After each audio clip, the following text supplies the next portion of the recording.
Good morning, good afternoon, everybody. Welcome to our Machinations webinar. It's great to have you here. We're in for a great session today. Today, we're going to be going through the deconstruction of the wild paths in Machinations. So this is the League of Legends game, Wild Rift, which is the mobile version of League of Legends. We're going to see how we can break down their battle pass systems and their mechanics in Machinations and talk through the clever things that they're doing to really incentivize players. We're going to learn how to quickly simulate different player behaviors, how to use Machinations to design a battle pass mechanics, and the key metrics to keep in mind when building your battle pass systems. As always, we're going to be going through the different battle pass mechanics and how you can use these for maximum efficiency in your own designs. Before we get started, what would be great to do is down the bottom, on the bottom of your screen somewhere, you'll see a little chat icon. If you could hit that chat icon and then just change the default option from all panelists to all panelists and attendees, then share with everybody where you're from and which studio you're a part of. Just to introduce yourselves, and we're going to be hopefully sparking some great debate and discussion throughout our chat today. Someone's just asked if the talk will be recorded. It absolutely will. We'll be posting this talk into YouTube and you'll receive a link to the video as well with the link to all of the models that we're going to be showing you today.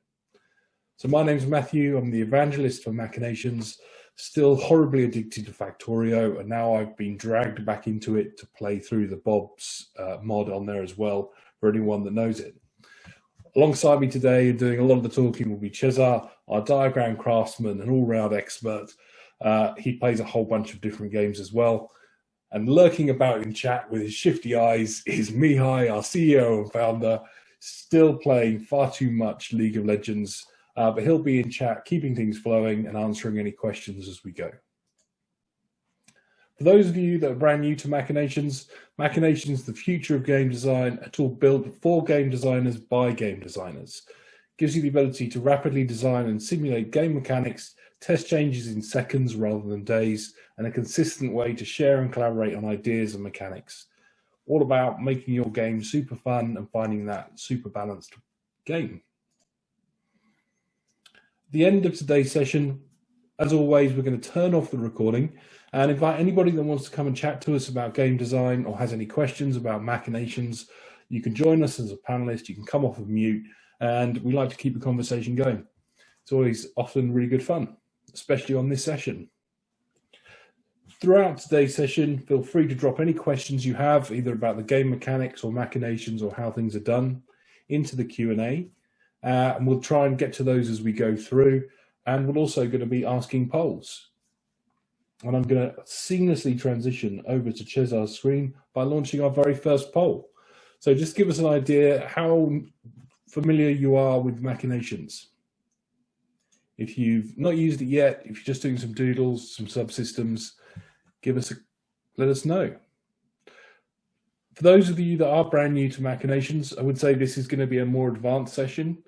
In 2 weeks' time, we've got another one of our 101 sessions running, which is great. If you've never seen Machinations before, we literally go through all of the details of each object in fine detail so that you can understand exactly what it does. Today, we're going to be showing you what Machinations is capable of.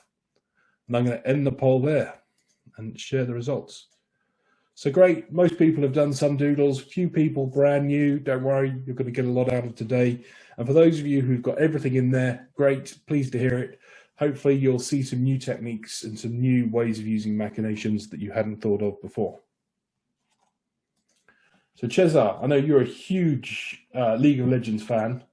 I think you're amazingly good at it because I've played it with you and I was humiliated with how bad I was in comparison. But I know you're a huge fan. Hello everyone.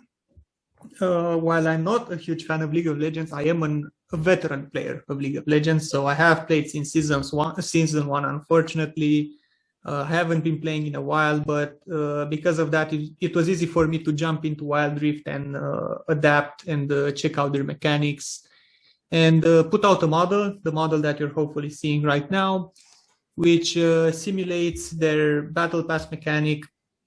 Wild Rift has their own battle pass mechanic called Wild Pass, and they have a few, while they do share some similarities with most battle passes, they have a few unique mechanics of their own, which we're going to talk about today. Now, I'm going to try and present each individual subsystem, and I'm going to speak about them briefly, why they are here, what they are trying to simulate, and what their purpose is. And first of all, let's have a general discussion about battle passes. The main idea of a battle pass is you pay either real money or hard currency, usually something that you cannot obtain in game, and you purchase a battle pass. A battle pass is not like an instant purchase of cosmetics or upgrades or whatever you receive paying with money. It's rather you unlock a certain either set of missions or set of games, or you unlock a leveling system basically. That leveling system can go up to level 50, 30, 80, 100, 200, depends on the battle pass. And the main idea of the battle pass is that with each level unlocked or each tier that you unlock, you receive a certain reward. Not very valuable, but they add up in time. In the end result being you gain a lot of value for what you paid. The trick with this is that you actually have to play the game in order to get those rewards. So you don't get them straight up. Leveling battle pass is done either through certain missions or simply by winning or losing. This is dependent on the game. Each of them have their own model for this. Now, for Wild Rift, what we have here, our battle pass consists of 50 levels, which can turn into 65 levels later. This pool over here, Wild Pass level, will keep track of our current level. Normally, I should put a limit of 65 on it because you can't go above it, but I'm going to leave it without a limit, and I'm going to explain why later. And basically, in the bottom portion here is the reward system, which I'm not going to insist too much upon. Even though it was a pain to build, I'm not going to insist too much on it. Basically, with every level that you get, you receive certain rewards, which can be chests, boosts, borders, bundles, blue modes, which is the game's soft currency, energy coins, and they are repeating. So you get energy at level 3, 7, 15, and so on. Now those, if you add them up, they get to quite a high amount, which is worth much more than what you pay for. But again, the trick is that you have to actually play the game. And at level 50, which is technically the final level, you get a skin for one champion, in our case, Jax. Usually that's the main target of a player that purchases the battle pass, the final skin. It's probably the most valuable item in here, especially since those items are generally only available via battle pass. So you won't find those skins in the store. So you can have some exclusive items in the battle pass to further incentivize the player to purchase. Now, I'm just going to hit play so you can see. We have wild pass points, which are the experience for the battle pass. They act as the experience for the battle pass. And you see we have a converter in here that is trying to pool 100 resources every time. So it's going to do so whenever 100 resources are available, and converts them into one wild pass level. Now this means that in the case of Wild Rift, levels are linear. So from level 1 to level 2 of the battle pass, you'll need 100 experience. From level 49 to level 50, you still need 100 experience. That doesn't change. This isn't how all battle passes work. Some of them have exponential curves, some of them have S curves. That again is dependent on the game and on each battle pass and how it is designed. Wild Rift chose to have a linear battle pass, and that's what we modeled here. This one is the easiest to model, so I was happy about that, because you just stick a converter in here, have 100 resources be drained whenever you can, and convert them into a level. And whenever we gain a level here, we give the player rewards. As you can see, they just got an icon or border or emblem or whatever that was. So they gain wild pass points from a bunch of sources. And I want to talk about these sources now, because there is 4 ways rather, in which you can gain those points. The first one being presented here. So Wild Rift, for each first win of the day, grants the player 10 battle pass points. It only gives the player 10 battle pass points for one win. Successive wins in the same day give the player nothing. Now I want to get into this because this is a kind of let's say small model that simulates a game. Instead of having an entire game of Wild Rift simulated in here, because I don't really care what happens inside the game, I only care if the player wins or loses, I can simulate that simply by using a random gate and have 50-50 outcomes, loss, win. The main trick here is to determine how much your player plays, which is pretty dependent on the player. You can see here that I have a label of D5 at an interval of 3. Interval of 3 is here because I choose my days to be 3 steps. This is something I decided on my own. And because I decided that at the beginning of constructing my diagram, then I built my whole model around the idea that one day signifies 3 steps of the diagram. You can see that I'm counting days here. I'm sending one resource every 3 steps, increasing the number of days. And when I hit 91, I'm going to stop execution. That's because the wild pass lasts for 90 days before it expires. Zach's just asked a question. Yes, we'll be sending around all of the models you see today to everyone that's registered for the webinar. Yeah. So you'll be able to go through and see exactly how Cesar's constructed his model. We're going to save them as templates anyway, so anyone will be able to access them. Okay, so because of that, that's why I'm generating D5 at an interval of 3. This signifies that my player will play between 1 and 5 games per day. D5 meaning a dice of 5, it's going to roll between 1 and 5, so it's between 1 and 5 games per day. Of course, this can be adjusted because this player, so a game of Wild Rift takes about 15 minutes from my experience. It can take more, it can take less, but an average of 15 minutes. Our player is pretty active as they do play daily, so they never miss a day of playing.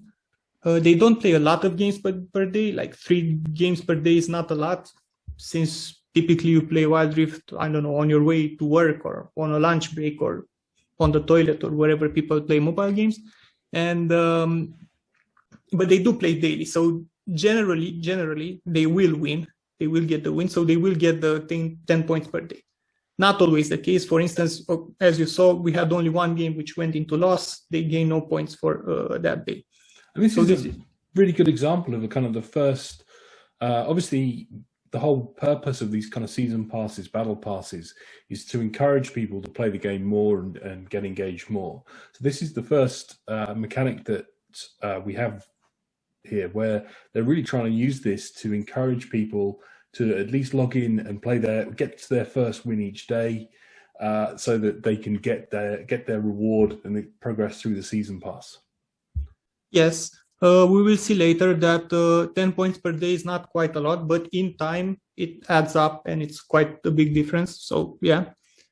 Okay, so the next, so we covered, this is first win of the day. This is constant, it never changes, nothing to add here. The next mechanic I want to talk about is once a player reaches level 10, they unlock challenge missions.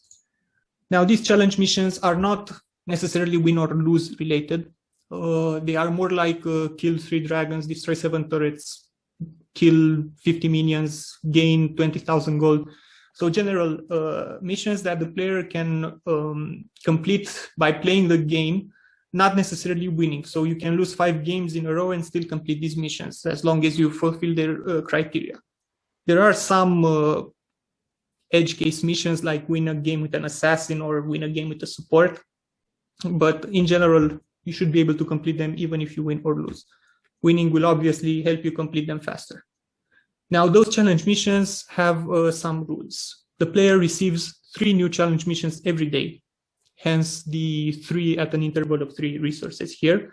So every day I'm going to give my player 3 new challenge missions. And because I didn't build the model in such a thorough way as to track everything the player does in the model, I don't really care how many dragons they kill or how many turrets they destroy. I just made a simplified version where I say, okay, You can see I have a random gate here that's automated with a 30% chance. If I hit play on the third step, I'm going to generate some missions. Basically, every step, there's a 30% chance that my player completes D3 missions, which is between 1 and 3 of those missions. They can complete, if you have a really good game, you can even complete 3 of them at once. So that's pretty fair. Now, each of those missions, each of those completed missions translates into 10 points. So as much as a win of the day. But since you get 3 of them daily, you can get a total of 30 points maximum per day. Now, there are some rules about those missions. One rule is that they carry over to the next day. So if you don't finish your mission today, maybe one of them is trickier or you just don't feel like finishing it today, it will carry over to the next day. So that's fine. You can complete it then. However, you cannot have more than 9 missions queued up at a time. So if you have reached a limit of 9 missions, you won't be able to get new ones until you complete at least some of those which you already have. Which you can see here. You saw that my pool isn't increasing anymore. That's because I've set a capacity of 9 of it on it. So whenever we have 9 resources, they won't be able to receive any more resources. And it's waiting. Yeah, these sorts of challenges. So Riot have created these just to create some kind of variation in people's gameplay, just to kind of start to some little missions, different ways of playing, and different motivations to try and get people to experience something different inside the game. It's a great mechanic they've added to the season pass. And one thing that I didn't touch upon, and I didn't implement here, is that if a player doesn't like one mission, they are allowed to change one of those missions per day. So if you really feel like, okay, I really don't feel like playing support today or something like that, you can change your support mission. If you get another support mission, tough luck, but you just pray that you'll get a mission that suits you better. Nice. So this is covering the missions. Again, like the wins, this is pretty common. It lasts for the whole 90 days. You get them daily. They give you other rewards beside the battle pass points. They give you other rewards as well, but we don't care about those as we only look at the battle pass now. Now, because we have the 2 presented mechanics, the daily missions and the first win of the day, you can already tell that those add up to 40 points per day. Best case scenario, you get 40 points per day. One level being 100 points. It's clear that that's not going to cut it and you're going to get nowhere this way. Which brings us to the main generator of points for our battle pass. That being, if you take a look at the whole system here, you'll notice that we have a few subsystems all with their own color that are very similar to each other, not identical, but very similar. And we have 10 of them. That is because each of these subsystems, and I'm going to close up on one of them, represents 1 week. Now, this is a mechanic that is not unique to Wild Rift, but it kind of defines the battle pass for Wild Rift. Wild Rift has specific battle pass missions. Now, those specific battle pass missions are weekly. So you get a new batch every week. Their number is constant. You only get 9 of them. 3 of them are worth 50 points, which you can see on the top connection, and 6 of them are worth 40 points. Now, the way I handle them, I'm just going to hit play. You can see that the other weeks are unavailable. They are grayed out. Is that, again, like the challenge missions, I didn't want to bother on tracking what the player is doing in game. I just put chances here for the sake of showing what they would look like. 30% chance for the player each step to finish either one 50-point mission, which has a cap of 3, or the 40-point mission, which has a cap of 6. You can see that comparing their numbers to the maximum amount, we then turn off the connection, so no further missions can be completed this week.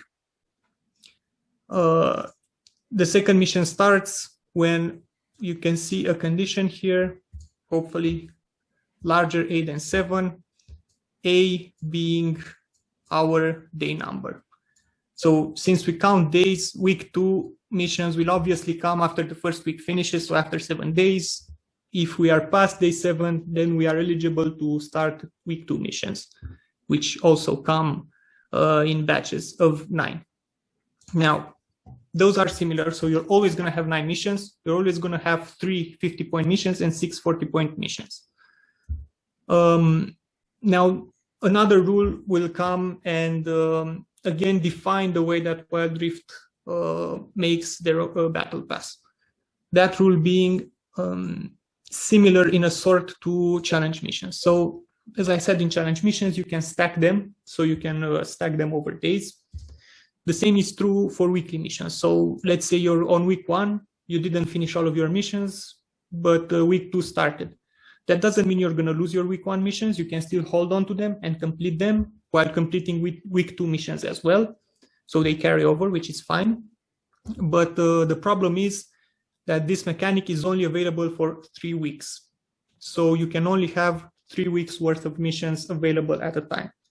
If you, let's say, get into the 4th week, so we have week 1 over here, week 2, week 3. During week 4, you can see that I added an extra register in here. That's because for the first 3 weeks, we only have the date that we care about. So we only care that the time passes. Week 2 is always going to start on day 8. Week 3 is always going to start on day 15 and so on. But for the 4th week, we have to check that at least one of the previous 3 weeks has been completed. Otherwise, week 4 missions are unavailable to us. The player must complete at least 1 week worth of missions from the previous weeks. That's why I add this extra register here. This extra register actually takes information from the register in the middle of the diagram, which is called completed weeks. I use this register to track how many weeks worth of missions my player has completed. Now, if I pause at this moment, if we do a simple calculation, we can tell that 1 week has 390 worth of points. So we can tell that week 1 is completed, which is fine and tracked here. Week 2 is not yet completed, so we don't add it to completed weeks. Week 3 hasn't even started, and the rest obviously haven't started yet. Now, how do we track that? We just check if A plus B, which I take from those 2 pools that have completed missions of 50 and 40. If A plus B is equal to 9, you can see the function here, then that means we have completed all of our missions for that week, and we add that value into completed weeks. So though this week is completed, we are fine. We are good to go for week 4 because week 1 has been completed, so we can have another set of missions. But they are not yet available because we haven't reached the required date yet.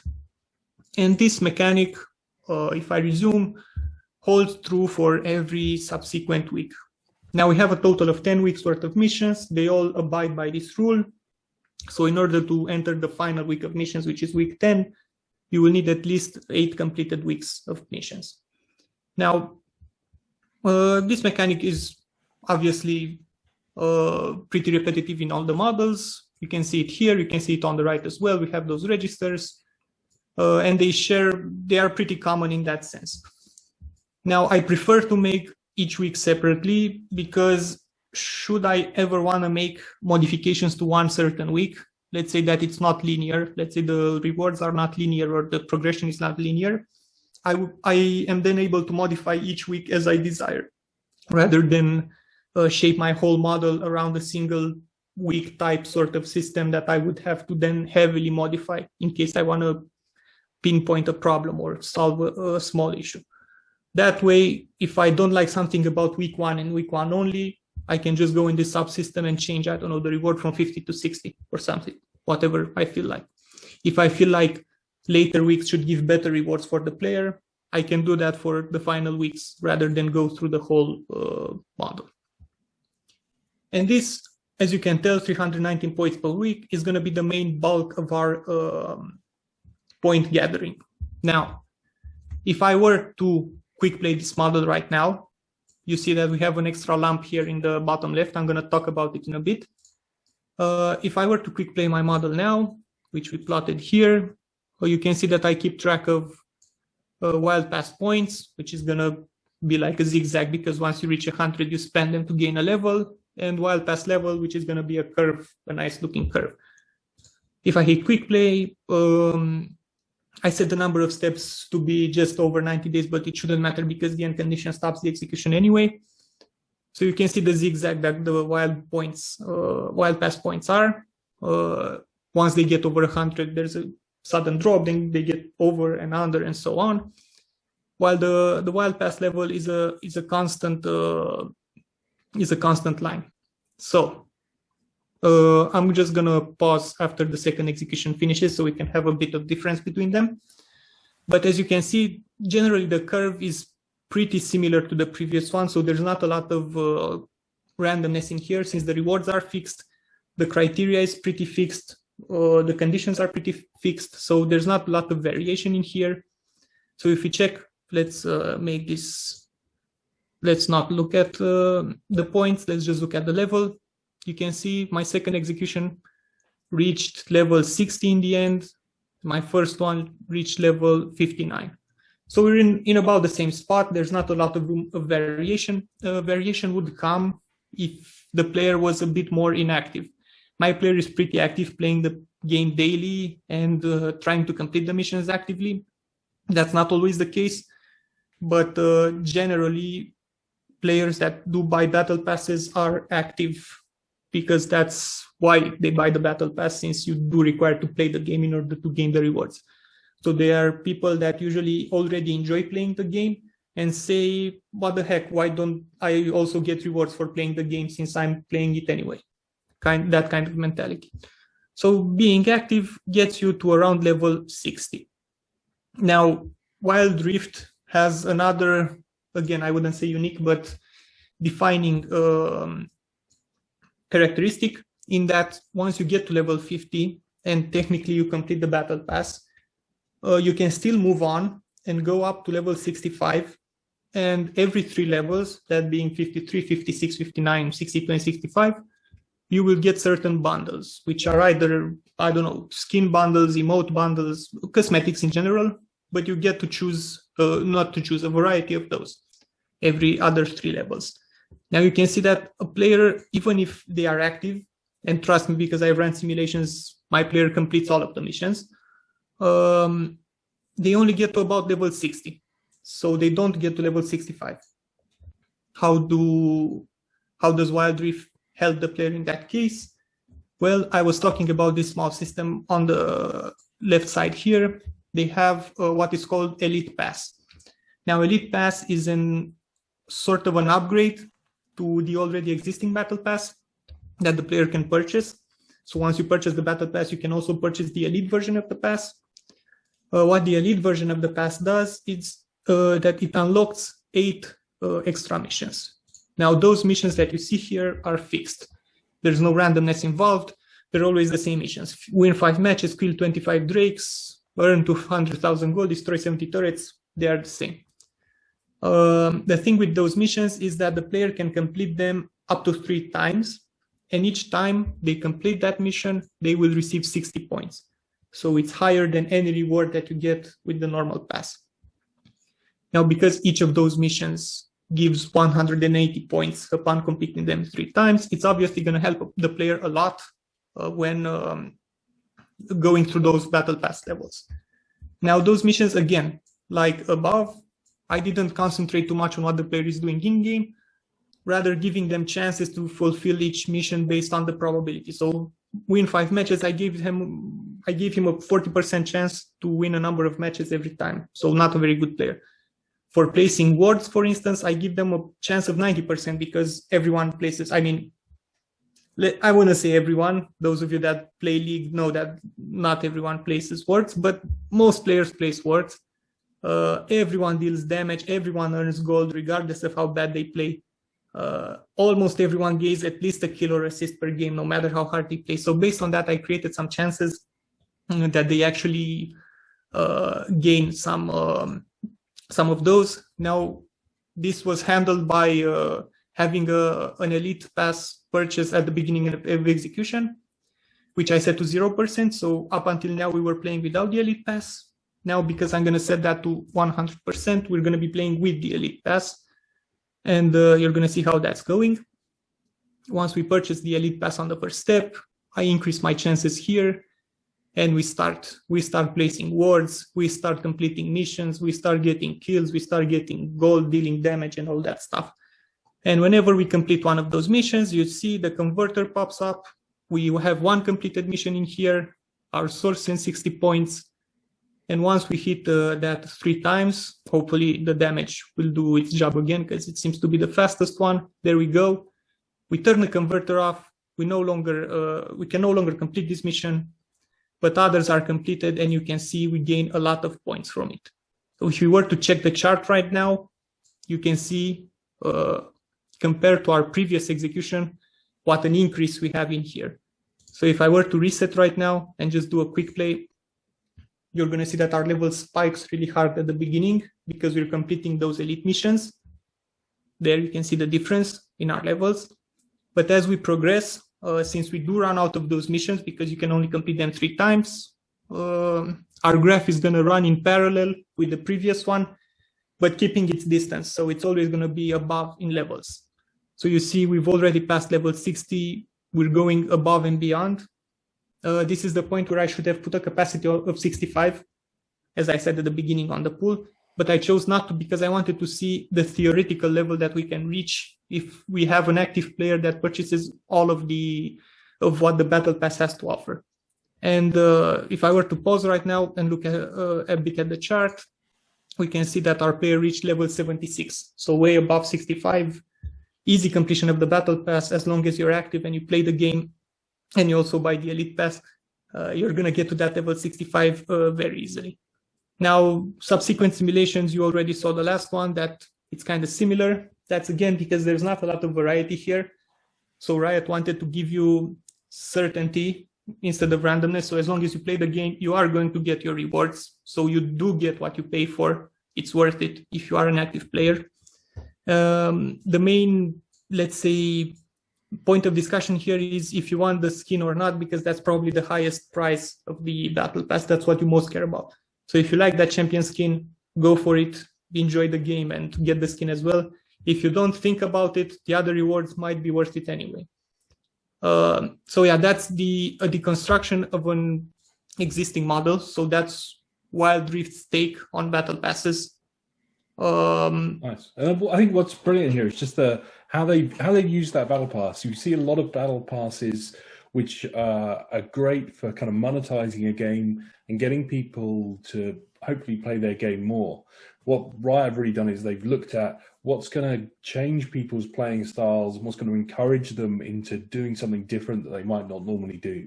So by creating those weekly missions and daily missions, kind of where you often have to play as a different character or a different style, they're kind of trying to get people to experience different elements of the game rather than just playing with the same character or same hero and same, going down the middle lane every time. They're trying to push people and get people to experience something different inside the game. Yes, it's very beginner friendly for sure, especially since it's a fairly new game, and people like me who have played League of Legends and thought that they would come in Wild Rift and just kick everyone's ass. It's not the case because it's a mobile game and your fingers don't really listen to you.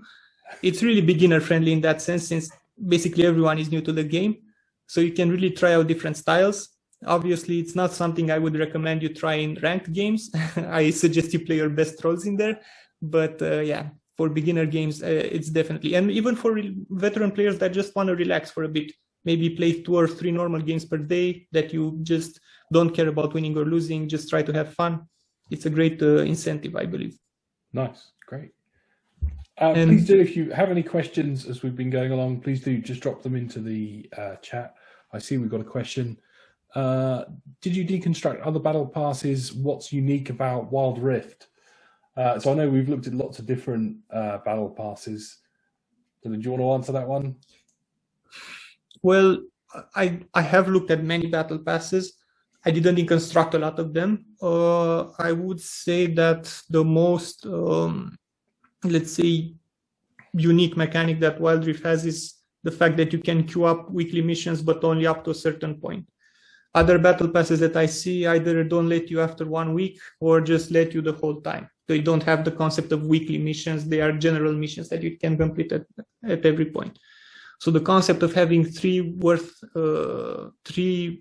weeks worth of missions that you can complete before moving to a 4th is pretty unique from my point of view, and was certainly something that took a lot of effort to try and simulate here. So it's one of the harder mechanics to implement in this model. Certainly. But what's the beautiful thing about the model is just the ability to now really quickly kind of iterate on this, and you could play about with, you know, how many points they're getting, how many missions they're getting, simulate different player styles. You know, we've been looking at how many games we think they're going to play a day. We could vary these, we could play about with these and really get the different types of player outputs. You know, if somebody doesn't play as much, or if somebody's really good and they play a lot, you know, what's their progression through that going to be? Another question: how successful are subscription-based battle passes in mobile games? There's a really interesting question around. I'm guessing a lot of the way in which I'm seeing battle passes implemented in mobile games is their kind of in-app purchase. So you buy access to one rather than go into a subscription basis. As in, it kind of locks you into that Apple subscription model where it's automatically going to enroll you in the next one.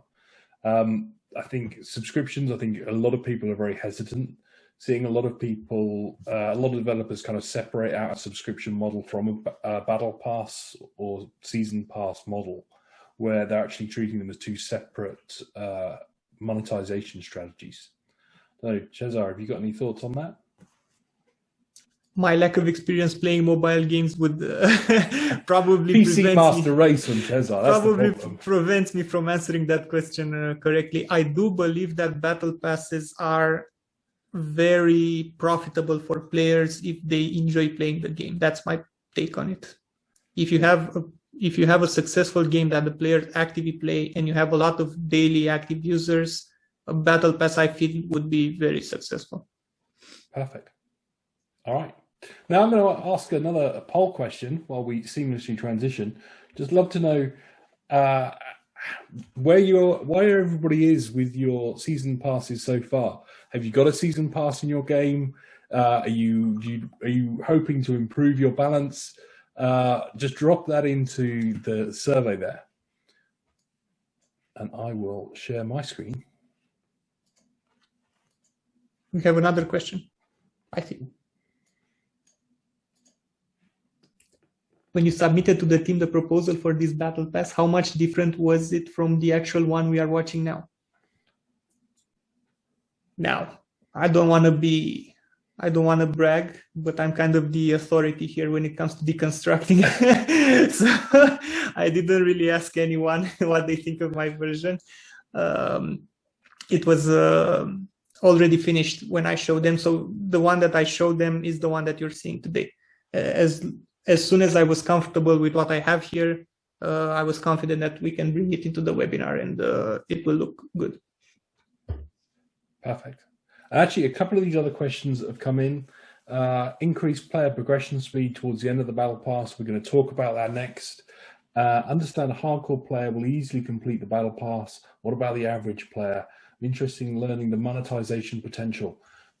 Yes, the average player is just gonna. Sorry for. So the average player is just. I'm gonna pause those for a second because we're definitely gonna get into that conversation in our next section.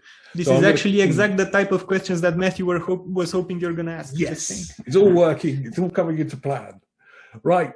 Here's the results of people and where you're at with your battle passes. Someone's got a fantastic battle pass and they're happy with it. Brilliant. Couple of people looking to improve it, quite a few people thinking about adding a battle pass mechanic, and as always, a few people just here to see Machinations in action. Pleased to have you here. What we're going to do next is, now that we've seen Cesar's amazingly beautiful models, we're going to look at one of my messy ones, which are never quite the same standard, but hopefully it's a little bit simpler, and we're going to get into some conversation around how different battle passes can be implemented. So in my model here, I've kind of broken this into 4 beautifully colored sections. I'm going to walk you through them, and then we'll talk about how we can think about planning our battle pass mechanic. So the first section I've got here is my daily player behavior, and it's a bit of a mess, so let me walk you through it. The first thing I have down the bottom here is when I start my execution, I'm generating a random number, and this random number is going to simulate my player skill. Now I could override this and I could fix my player skill, but every time I start, I'm generating a number between -10 to 10, and let's find a good player.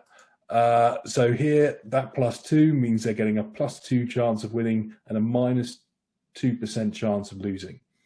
So every time I press play, I'm going to get a slightly different skill level of my player, and it gives me that ability to control that as well. As well as random skill, I've created a daily skip chance. So as my player goes through, each step of my simulation is one game played. Similar to the way Cesar approached the Wild Rift Pass, I've built this model not thinking about all of the gameplay, just thinking about the progression overall. So there we are. I've got a random skip chance. It's quite high. It's 14% for this player. So they Sorry, Matthew, can I butt in? We have a raised hand in the chat. Just saying. Oh,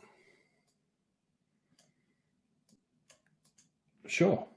I don't know if you have a question, if you want to drop that into the chat or into the questions. And now they're shy. That's all right. So as you can see here, my players skipping every couple of days. So I really wanted to create different types of players and kind of randomize what sort of player I was getting each time I ran my simulation. Now, when my player goes through and they either win or they lose, they're going to generate some season points, but more importantly, for their first 3 wins of the day, we're going to give them a random chest and a random award, which is D5 items, and they could either be common, rare, epic, or even a 1% chance of receiving a legendary item. What I've then done is I've used this to create a total reward value and to start thinking about what's the pleasure and what's the the incentive that we're giving our player. And as I hit play and they start to have some wins, you'll see they're either receiving some common or some rare. Super lucky player here. They receive more rare than common in their first day of playing. And I'm adding this up into a total reward value. So if they receive a legendary, just that 1% chance, I valued that at 60 points. If they receive a common item, it's just the letter A, so they're just receiving 1 point. What I then use this for is to then think about my in-app purchases and think about how I could balance my in-app purchases.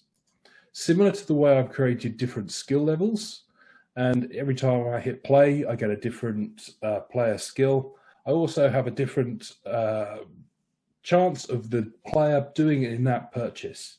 So for this, I'm generating a number between 0 to 5.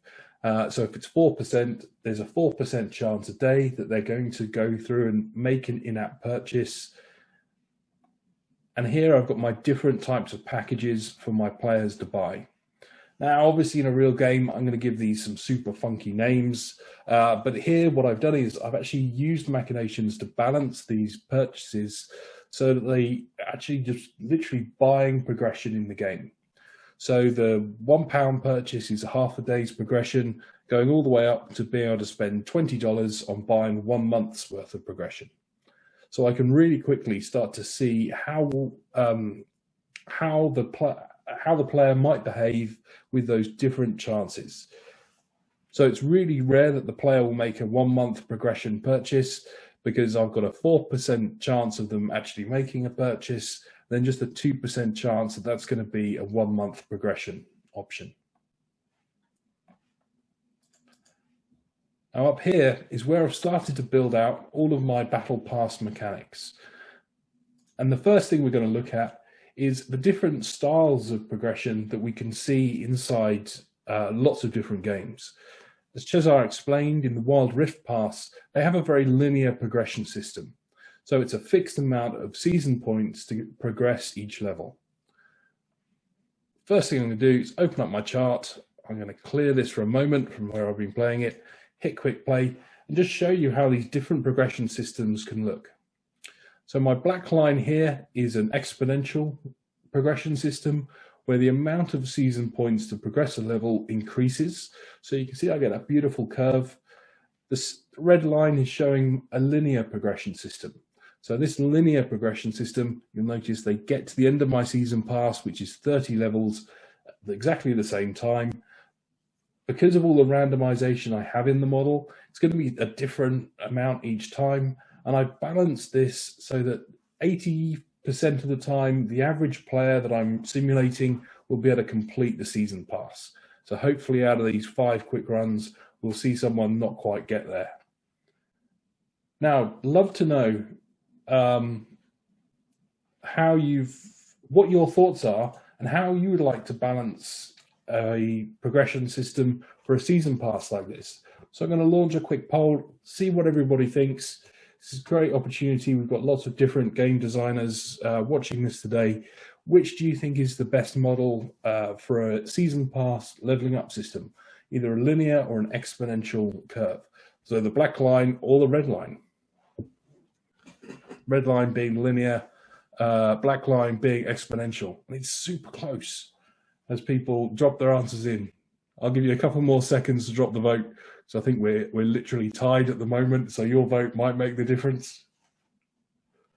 And I'm going to give it 3 more seconds. 3, 2, 1. I'm going to end the voting there. Super close. Literally, it was tied the majority of the time. So just come in as the winner of being exponential. That's really interesting to see that actually that question really does kind of divide everybody on how to build out these models. With an exponential system, you get that instant gratification when you first buy your system, whereas a linear system, it's equal all the way through, but you're not getting that instant gratification. And there's some great comments already coming through in chat. Depends on the feeling you want to promote, absolutely. And it can really depend on the style of game that you're looking to do. Now that we've got our exponential system locked in, that's handy because I don't have to change it. I've got my reward system and I can balance the type of rewards that I've got. Now, just as we've seen before, Cesar had his system for whether or not someone would buy the Elite Pass. I've got a register here that's going to generate a random number, but I've just made that interactive for now, and I've set it at 0% chance. And my season pass has kind of got 2 elements to it. So I want everybody to be incentivized to play more and play through the season pass. So I've created a free element of this where every player will receive 4 objects or 4 rewards for completing each level. And they've got different chances of receiving either a common, rare, or an epic item. Now, what I'm going to do, I'm going to take these out of my graph for a moment, and I'm going to track a couple of different items. So here we have the red line is showing a typical player progression. So it's showing how many rewards the player is receiving just from playing the game outside of the battle pass. The blue box is then showing how many rewards the player is getting from their battle pass. So I'll clear this for a moment. It's all going to be the same data. But now Machinations is going to go through, it's going to simulate those different player journeys and show how the player is progressing. Red line just being their normal gameplay and their normal winning their daily rewards, potentially some in-app purchases, which are probably where those big steps are. And the blue line are the rewards they're getting from the battle pass. One thing to mention here, sorry, Matthew, is that some battle passes only give you rewards if you purchase the battle pass. Other ones have some free rewards as well, but very small rewards. Wild Rift, for instance, gives you free rewards every other 5 levels, I believe, starting with level 9 or something. So they do give some free rewards, but they are battle passes that give you some free rewards. There are battle passes that give you no free rewards. Matthew is a bit more generous here. Well, I think one of the things I've seen a lot of is by giving out a small reward, it's kind of every time you go and you collect that small reward, it's reminding you this is what you could have won if you had purchased the battle pass. And it's a great way of kind of incentivizing a player to go and look at what they could have been getting if they were to purchase that season pass. But let's have a quick poll. So I'm getting about, compared to their normal progression, they're getting about 1,000 points on that run, and they were getting about 155 on there. So it works out between 10 to 15% extra progression that they're getting just from that free season pass. So I'd like to know, do you think that's good? Do you think that's too much? Do you think that's too little? Do you think there should be something, the whole idea of that season pass is to encourage more gameplay, or is that going to devalue the in-app purchases too much? I'll give you a couple of seconds to drop your answer into the poll, and then I'll end the poll. 3, 2, 1. End the poll, and I'm going to share the results. Great, everybody agrees with me that they think that looks about right. My balancing I did beforehand has worked. That's great. So now one of the things I do quite a lot in Machinations is once I've kind of balanced a particular area and I'm happy with it, what I'm now going to do is I'm going to move these, and rather than having them go into my little test area, I'm going to drop these and connect them down. That was the wrong one, wasn't it? That was epic. So I'm going to drop that into my main progression, just so that I can now see the impact of the paid for battle pass. And Chisel, I'll let you tidy these up and make them look pretty once I've done that. So now when I hit play, in fact, I'll do some quick plays. The rewards I was going into the blue line are now all going into the red line. So my blue line is going to be flat, and hopefully I'll be able to see that my red line is progressing a bit faster because they're getting normal gameplay plus the benefits of the season pass. Perfect. So now that we've seen a player and what their progression's like without the season pass, let's have a look at what it's going to be like with the season pass I've created.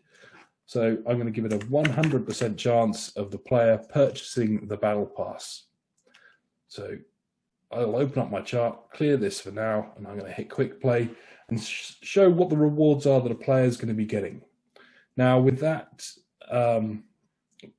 progression system that we've created, they're going to get a big reward at the end. I've given them a big incentive to get to the highest level. So you can see that when they hit here, they receive some legendary cards and they're super happy. And here, because every player is going to have a slightly different style, their speed and the time it takes them to progress through the levels going to be slightly different every time. And obviously, because there's different odds of them finding different cards, there's some big steps here where they've been lucky in their progression system. So my next question is for everybody now. I've kind of thought of this battle pass being around about £5. I would love to know that it looks like they're going to be receiving about 50% additional progression during the season. And I think we set the season to be 45 days. So do we think this is about the right sort of additional progression that the player should be getting for that money?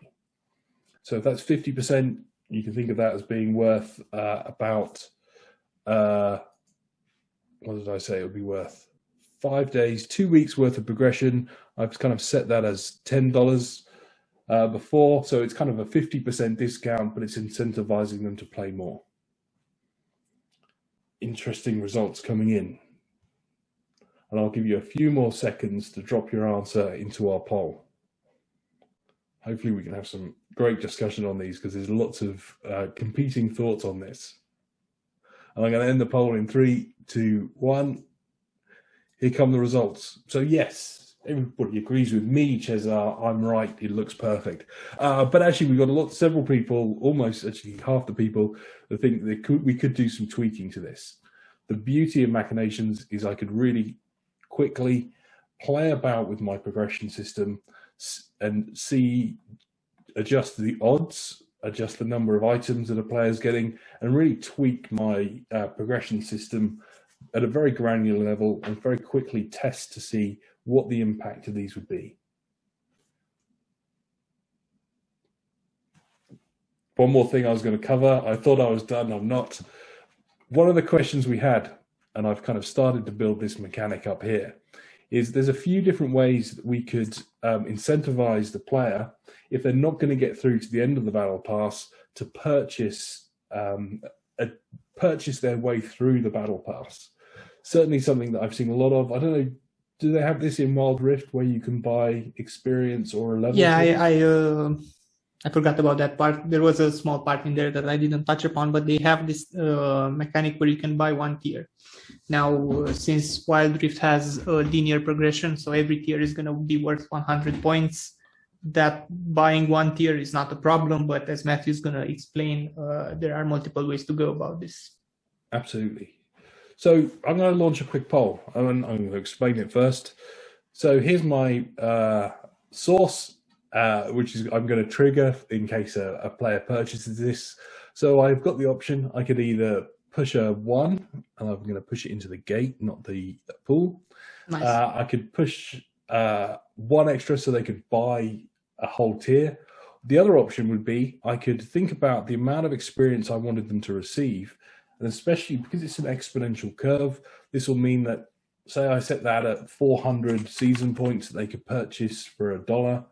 At the start of the season, that would be worth several levels, but at the end of the season, they might have to do that a few times to buy that level 30 if they're not going to make it. So I'm going to launch a quick poll and ask everybody what your thoughts are on this. Firstly, if you don't think you should allow a player to do that and they should only be able to do it by playing the game, please pop your answers in there. Allow the player to buy a whole level, or allow the player to purchase a fixed amount of season points to allow them to progress. I don't want to influence the result, but every single battle pass I've looked at had some form of mechanic like Matthew described, and you can either buy levels or experience. Yeah, I think most of them do, because it's a great monetization opportunity, but also, I think it's a good thing for a player. I was doing a season pass recently on a game called Frag from OBB. I love that game. It's brilliant. It's a great mobile shooter. And I thought, I'm not going to get to the end of the season. And so I spent, rather than it as a direct in-app purchase, they had it where you could buy a level with some soft currency. So you could spend gems on progressing through the season pass. And I spent some in there just so I could get the good reward at the end. I'm going to end the poll there and share the results. So actually, majority of people, you're right, Cesar, I think majority of people are saying allow the player to buy a whole level of the season. So super easy to simulate that in Machinations. I'm just going to point my source at this. I'm going to give it a 1 on the label, and then I would quickly build a mechanic to trigger that source so that it was simulating a 1 or 2% chance of a player doing that. I could go into some more detail of it, and I could say, if the player gets to the end of the season and they haven't completed it, it increases the odds of them doing this. Please do it in the gate. It was so much better. Oh, sorry, I didn't. And now, Cesar, explain why it should go into the gate, not into the pool. This is a technical reason. The way that triggers work, if Matthew would be so kind as to zoom in a bit, is that triggers only activate, so you see the state connection with the asterisk on it. They only work when the source node receives all of its input in a single step. In our case, if Matthew would draw the resource connection from the source straight into the pool, the exponential pool would have 2 inputs, one coming from the gate and one coming from the source. And they are never going to be satisfied during the same step, so that trigger will not fire. By pulling them both into a gate and having that gate be the single input for our pool, the pool only has 1 input, so whenever it's going to receive resources, it will successfully trigger. Perfect. Thank you, Cesar. So as you can see, with the Machinations model, we can really quickly start to think about all the different decisions and design choices that we want to make for our different game mechanics. We can very quickly kind of balance these and make sure that we're getting, what's the impact of changing how many rewards they get at each stage of a battle pass level, what sort of rewards we're giving, the chances in them finding different resource, and we can do our quick tests to see what impact these changes have on our players' progression. And the way I've constructed this model, I've been able to think about the different player profiles.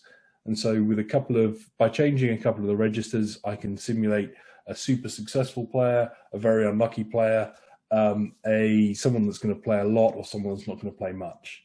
I balanced this so that the average player was going to play 10 games a day. That felt about right. If it was a 2-3 minute session, playing 20 to 30 minutes a day as an average player that's well engaged with a game, that's going to be buying a battle pass, sounds like the right sort of thing. It looks like we've got a few questions coming in. Cool, thanks, good. Really pleased that you're able to come and join us, see what we've got.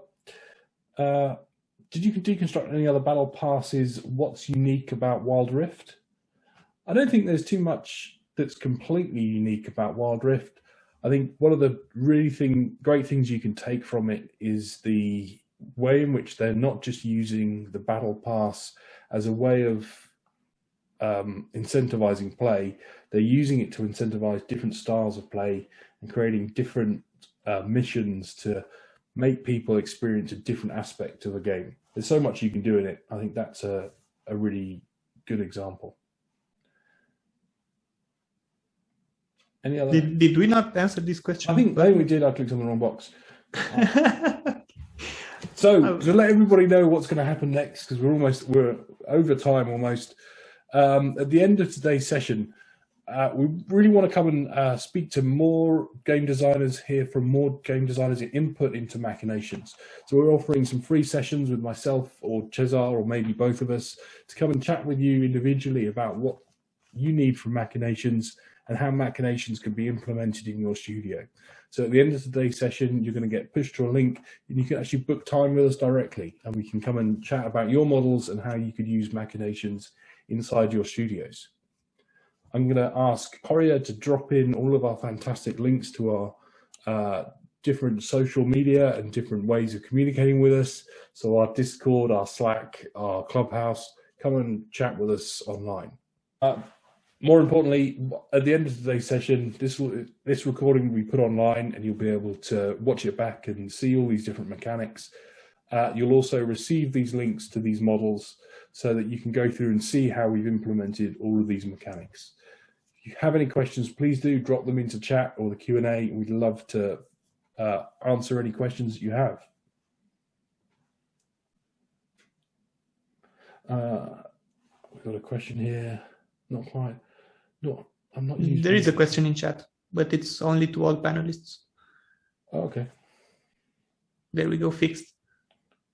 So what happened to making players play more to claim battle pass rewards, or the unique rewards which are not purchasable and can only be gained in playing the battle pass?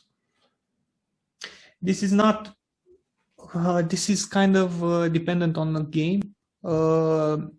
So, for instance, I've seen battle passes where you simply get kind of progression rewards that you can get by playing the game anyway. So it's kind of similar to Matthew's model. It just speeds up your general progression. I've seen battle passes that only give you cosmetics, between which some of them are actually unique to the battle pass. It really depends on the model. Matthew had an approach for progression, which is a battle pass I don't personally approve. Let's not say approve. I don't personally like or would be willing to spend on, because you shouldn't. I'm against gating progression behind the paywalls, but I much prefer the cosmetic ones that you purchase when you like a certain character or something like that. But in Matthew's case, there is no such unique reward that you can only gain from a battle pass. He has sort of a unique mechanic there where you get one at level 30, you get a loot box that guarantees that you receive a legendary. But that's about it. Perfect. I'm going to show you one more sneak peek at an upcoming feature,